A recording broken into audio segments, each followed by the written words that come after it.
Detik-detik Satgas Kartens duduki 2 markas OPM kini diganjar penghargaan naik pangkat. 11 anggota Polri jajaran Polda Papua baru saja menerima penghargaan.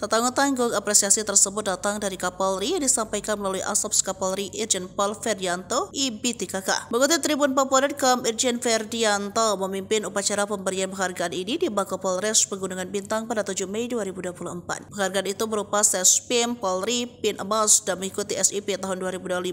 Selain itu ada juga KPLP. Setidaknya ada 5 anggota Polri yang menerima kenaikan pangkat dalam upacara ini. Kasatgas Humas AKBP Bayu Sasedo mengatakan pemberian penghargaan kepada personel Polda Papua tersebut lantaran melumpuhkan KKB pada tahun 2023. Tidak diperinci operasi dimaksud. Boleh jadi penghargaan ini ada hubungannya dengan suksesnya menguasai 2 markas OPM jelang akhir 2023. Kala itu tepatnya pada November 2023, Satgas Kartens beranggotakan TNI dan Polri mendatangi markas OPM. Lokasinya ada di Kali Ei dan Kali Brasa, Kabupaten Timur, Provinsi Papua Pegunungan. Informasi awal yang diterima kala itu, lokasi tersebut dikuasai OPM pimpinan Kolonel L. Kioskobak. Kepala Operasi Damai Kartens 2023 Kombes Faisal Ramtani mengatakan penegak hukum dilakukan usai penyerangan terhadap penambang emas di Yahukiba. Sayangnya tidak ada satupun anggota OPM yang ditangkap kala itu. Mereka semuanya dilaporkan berhasil melarikan diri. Satgas Kartens hanya menemukan dan menyita sejumlah barang bukti seperti solar cell 4 unit, mesin genset 6 unit, parang panah dan jubi, hedi talki, senapan angin juga berseragam loreng khas TPNPB. Dalam markas OPM, personel juga menemukan beberapa alat suntik dan obat-obatan. Sebagian barang bukti telah dimusnahkan di tempat.